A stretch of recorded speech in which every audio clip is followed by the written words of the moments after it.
যেখানে সবাই ভয় পায়, যেখানে সবার গলা শুকায়, এয়ারপোর্ট।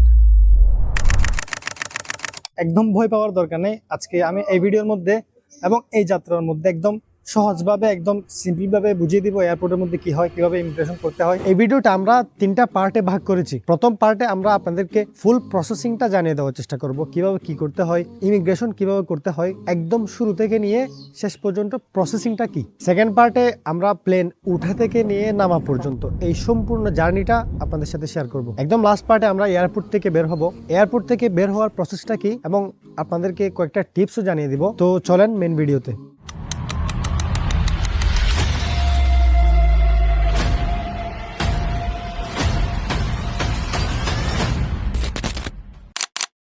আমার মাত্র ইমিগ্রেশন শেষ হলো। এখন আমারও অনেক ব্যাগ পেতে হয়েছে এবং অনেক কিছু জিনিস নিতে পারে নাই। আমি গতবার যাওয়ার সময় একটা ট্রিক্স খাটিয়ে জিনিস নিয়ে গেছিলাম, কিন্তু ওই ট্রিক্সটা এখন অ্যাপ্লাই হচ্ছে না, এখন একটু কঠিন হয়ে গেছে। ওই ট্রিক্সটা কি সেটা আপনাদেরকে বলবো, ওই ট্রিক্সটা কেন অ্যাপ্লাই হয় না সেটাও বলবো। তো চলেন আগে ওয়েটিং রুমে চলে যাই। তো আমরা মাত্র ওয়েটিং রুমে চলে আসছি, আর কিছুক্ষণ বাকি আছে, মাত্র একটু পরেই হয়তো প্লেন চলে আসবে। চলেন আপনাদেরকে একদম শুরু থেকে বলি। আপনার পাসপোর্ট থাকবে এবং টিকিট থাকবে। পাসপোর্ট এবং টিকিট দিয়ে এয়ারপোর্টে ঢুকে আপনার যেই টিকিট কাউন্টার থাকবে ওই কাউন্টারে আপনার যেতে হবে। আপনার টিকিটের দুইটা পার্ট থাকবে। এক পার্ট হচ্ছে আপনার লাগেজ, যেগুলো আপনার বগিতে চলে যাবে। আরেক পার্ট আপনার হাতে থাকবে, হাতে 8 কেজি বা 10 কেজি যেভাবে থাকে। আর লাগেজের মধ্যেও টিকিটের মধ্যে লেখা থাকবে আপনার কত কেজি আপনি নিতে পারবেন। ওইগুলো আপনার প্রথমে ওজন দিবে এবং আপনার টিকিট, পাসপোর্ট এগুলো দেখবে। এরপরে আপনাকে একটা বোর্ডিং পাস দিবে। লাগেজ যেগুলা বগিতে দিবেন ওগুলো আপনি দিয়ে ফেলবেন, আপনার হাতেরটা নিয়ে আপনি চলে আসবেন ইমিগ্রেশনে। তো ইমিগ্রেশনের মধ্যে সবচেয়ে বেশি মানুষ ভয় পায়। ইমিগ্রেশনের মধ্যে আপনার আইডি কার্ডটা দেখবে, ওই দেশের, আপনার যে দেশে যাচ্ছেন আপনি ওই দেশের একটা আইডি কার্ড থাকে। অনেকে মনে হয় ওইটাকে পতাকা বলে। তো ওই আইডি কার্ডটা দেখবে এবং পাসপোর্টটা দেখবে ইমিগ্রেশনের মধ্যে। এই প্রসেসটা শেষ হওয়ার পরে আপনার ইমিগ্রেশন কি শেষ। তো অনেকে এটাকে অনেক কষ্ট মনে করে, ভয় পায় কারা, যারা সামান একটু বেশি নেয়, জিনিস বেশি নেয়। যেমন আজকে আমার সাথে হয়েছিল। একটা ট্রিক্স আছে যে আমি ট্রিক্সটা গতবার যাওয়ার সময় অ্যাপ্লাই করছিলাম। কিছু জিনিস বাহিরে মানুষ যেখানে বসে আপনার টিকিট কাউন্টারের বাহিরে, ওয়েটিং রুম বলা যায়, তো ওইখানে কিছু জিনিস রেখে, তেমন জরুরি জিনিস না, ওটা না নিয়ে নিতে পারলেও বা কেউ নিয়ে গেলেও তেমন জরুরি না, ওই জিনিসগুলো ওইখানে রেখে আপনার ওই টিকিট কাউন্টারে গিয়ে সব কমপ্লিট করে তারপর যাওয়ার সময় হাত ব্যাগের সাথে ওই জিনিসটা আপনি নিয়ে গেলে তেমন একটা কি করতো না আগে। কিন্তু এখন আপনার ওই টিকিট কাউন্টারের মধ্যে প্রত্যেকটা ব্যাগের সাথে একটা স্টিকার দিচ্ছে, এরকম এরকম একটা স্টিকার দিচ্ছে। তো ওই স্টিকারটা না দেখাইলে নিয়ে নিতে পারবেন না। এখন আমি এবার এরকম চেয়েছিলাম যে আপনার জিনিস আনার জন্য বাইরে রাখছিলাম, লাগেজগুলো দেওয়ার পরে যখন ওই জিনিসটা নিয়ে যাচ্ছিলাম বলতেছে আপনার এতগুলা ব্যাগ কেন।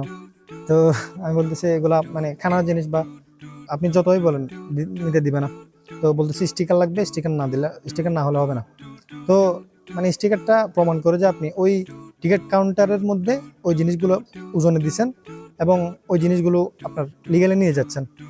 আমি এবার প্রায় 5 কেজি মতো জিনিস নিতে পারি নাই। আর আরেকটা জিনিস, আগে হয়তো আপনার ল্যাপটপ বা এই ধরনের জিনিসগুলো ওজনে দিত না, কিন্তু আমি এবার ল্যাপটপ নিয়ে দিতে যাচ্ছি যে ল্যাপটপও ওজনে দিতে হচ্ছে। আমি ল্যাপটপের সাথে একটা ভারী বই নিয়েছিলাম যাতে ওজন কম হয়, কিন্তু কাজ হয় না আর কি, ওইটাও আপনার ওজনে দেওয়া লাগছে ল্যাপটপও। এটা ছিল মূলত প্রসেস। একদম সংক্ষিপ্তভাবে যদি বলতে চাই, আপনার জাস্ট পাসপোর্ট এবং টিকিট নিয়ে আপনি বোর্ডিং পাস ওই টিকিট কাউন্টারে যাবেন এবং ওইখানে ওজনে দিবেন। তারপর আপনি ইমিগ্রেশন চলে যাবেন। ইমিগ্রেশনে জাস্ট একটু চেক করবে যে আপনার আইডি কার্ড এবং পাসপোর্টগুলো ঠিক আছে কিনা, আপনার ফেস চেক করবে অবশ্যই। এরপর আপনি চলে যেতে পারবেন। আর হ্যাঁ, ইমিগ্রেশনের পরে আপনার প্রত্যেকটা জিনিস, পকেটের যতগুলো জিনিস আছে প্রত্যেকটা জিনিস আবার আবার আপনার স্ক্যানিং এর মধ্যে দিবে। ল্যাপটপ কিন্তু আবার ব্যাগ থেকে আলাদা বের করা লাগবে, ব্যাগ দিয়ে দিতে পারবেন না। ল্যাপটপ প্রত্যেকটা জিনিস আলাদা করে দিতে হবে। আরেকটা জিনিস যেটা ওই পাওয়ার ব্যাংক বা এই জাতীয় জিনিস আপনি লাগেজের মধ্যে যেই ব্যাগটা আছে, ওই যে ব্যাগটা আপনি আগে প্লেনের মধ্যে দিয়ে দিবেন, ওই ব্যাগের মধ্যে আপনি পাওয়ার ব্যাংক নিতে পারবেন না। পাওয়ার ব্যাংক বা এই ধরনের কিছু জিনিস যদি আপনি নিতে চান, আপনার হাত ব্যাগের মধ্যে, হ্যান্ড ব্যাগের মধ্যে নিয়ে নিতে হবে আর কি। তো আমার মনে হয় ফ্লাইট চলে আসছে। চলেন আপনাদেরকে একদম ফ্লাইটে নিয়ে যাই, এরপর কথাবার্তা বলতেছি।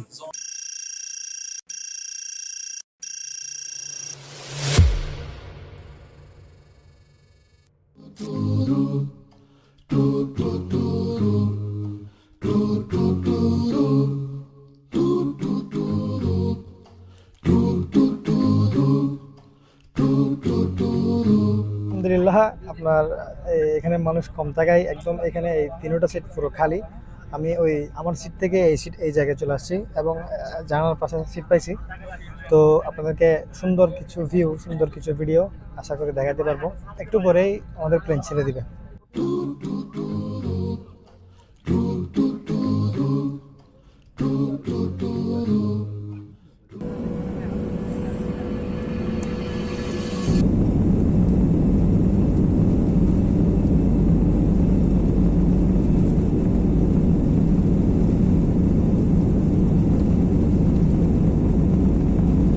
অনেক হাই স্পিড, অনেক হাই, কানটা একটু ব্যথা করতেছে।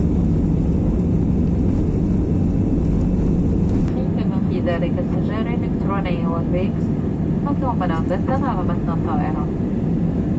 بما في ذلك دورات المياه مزودة بأجهزة إنذار كاشفة للدخان.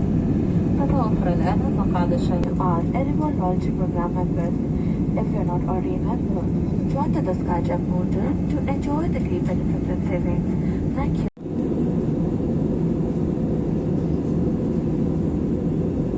তো আমরা এখন একদম উপরে উঠে গেছি। আপনার মানে হাঁটাচলা করা যাবে এবং নর্মালভাবে চলা যাবে। আর আমার টিকিটে যেহেতু আপনার খানা নেই, সেজন্য আমাকে খানা দেয় নেই। আমাকে এমনি আমার ছোটো বোন এই নাস্তাগুলো বানিয়ে দিচ্ছে, বার্গার টার্গার। তো আপনার যদি ছোটো বোন থাকে তাহলে নাস্তা বানিয়ে দেবে, আর নয়তো আপনার টিকিটের মধ্যে টাকা বাড়িয়ে খানা খাইতে হবে অথবা ওদের থেকে কিনে খাইতে হবে। এখানে তেমন কিছু দেখা যায় না, শুধু মেঘ আর মেঘ। তো কিছুক্ষণ ঘুমাই উঠলো মাত্র। এখন এখানে 3টা বাজে, আমাদের ফ্লাইট নামবে মেবি 6:30 অথবা 6:15। এখন এই ইউএ এর টাইমটা দেখাচ্ছে হয়তো বাংলাদেশে নামার পরে অটোমেটিক্যালি মোবাইলে বাংলাদেশের টাইমটাই দেখাবে। এত সুন্দর একটা ভিউ আপনাদেরকে দেখাচ্ছি। ওয়েট, মোবাইলে অতটা বোঝা যাবে কিনা যায় না, তবে আমি যতটুকু পারি দেখানোর চেষ্টা করছি।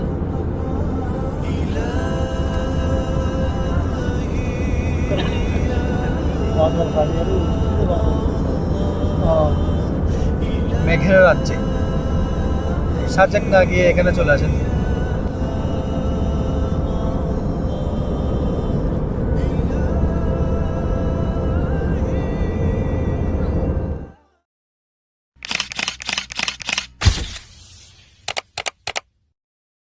अब टाइम आ गया है नीचे नामने का। একটু পরে আমাদের প্লেন ল্যান্ড করবে। এখন কথা হচ্ছে যে রাত হয়ে গেছে, আপনাদেরকে হয়তো দেখাতে পারবো না, একদম বাইরে অন্ধকার। নামার সময় হয়তো একটা ভিডিও করতে পারবো, যেটা তেমন ভালো হবে বলে আমার মনে হচ্ছে না। দেখা যাক কেমন হয় ভিডিও। আমার ক্যামেরা তেমন ভালো না, সেজন্য তেমন ভালো করে দেখাও যাচ্ছে না। একটু একটু হয়তো আপনারা দেখতে পারতেছেন যে আমরা আস্তে আস্তে একটু একটু নিচে নামতেছি। তো লাইট দেখা যাচ্ছে এবং নিচের দৃশ্যগুলো একদম ছোটো ছোটোভাবে দেখা যাচ্ছে। আপনারা দেখতে পাচ্ছেন কিনা জানি না।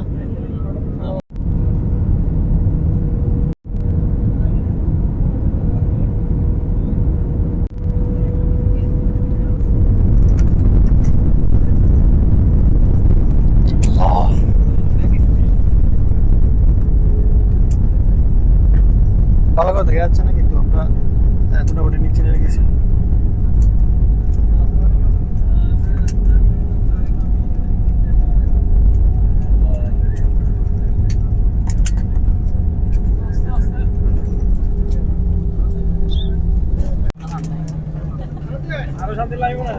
তো আমরা আলহামদুলিল্লাহ আল্লাহর রহমতে ল্যান্ড করে ফেলছি। আপনার এখান থেকে বের হতে অনেক সময় লাগবে, অনেক জ্যাম। তো আস্তে ধীরে বের হবো আর কি। এরপর বের হয়ে আপনাদেরকে ওই কীভাবে সামান নিতে হয় বা যারা জানেন না আর কি, যারা জানেন তাদের জন্য তো না, তাদেরকে একটু দেখানোর চেষ্টা করবো। তো চলেন। তো এইভাবে আপনার সামান, আপনার যে ব্যাগ, ওটা ঘুরে ঘুরে আসবে। আপনার মানে দূর থেকে দেখে ইয়ে করা লাগবে, সিলেক্ট করা লাগবে আপনার কোনটা। আমি একটা ট্রিক্স দেখা দিব আপনাকে, আপনি দূর থেকে যাতে সিলেক্ট করতে পারেন। যেমন নাকি এখানে যে ব্যাগটা আসতেছে এটা আমার। তো যেটা বলতে চাচ্ছিলাম, এভাবে যদি আপনি বড় করে নাম লিখে যদি আপনি ব্যাগের সাইডে আপনার লাগাই দেন, তাহলে আপনি মানে সহজেই বুঝতে পারবেন আপনার ব্যাগটা কোনটা, দূর থেকে দেখে আপনি বুঝতে পারবেন। তো আমাদের সামান নেওয়া শেষ, এখন শুধু একটু সামানগুলা আপনার স্ক্যানিং করবে প্রত্যেকটা জিনিস আপনার, এরপর আপনি বের হয়ে যেতে পারবেন। তো আমাদের জার্নি এখানেই শেষ। তো আজকের ভিডিও এই পর্যন্তই। এখন আমাদের গাড়ি চলে আসতেছে, আমরা চলে যাব। দেখা হবে অন্য কোনো ভিডিওতে। এই ভিডিওটা আদৌ যদি আপনার কোনো উপকার হয়ে থাকে তাহলে শেয়ার করে দিতে পারেন, আর কমেন্ট করতে পারেন কেমন লাগলো ভিডিওটি এবং কেমন ভিডিও আপনারা চান সেটাও কমেন্ট বক্সে জানাতে পারেন। তো দেখা হবে অন্য কোনো ভিডিওতে, ততক্ষণ পর্যন্ত সবাই ভালো থাকবেন। আসসালামু আলাইকুম।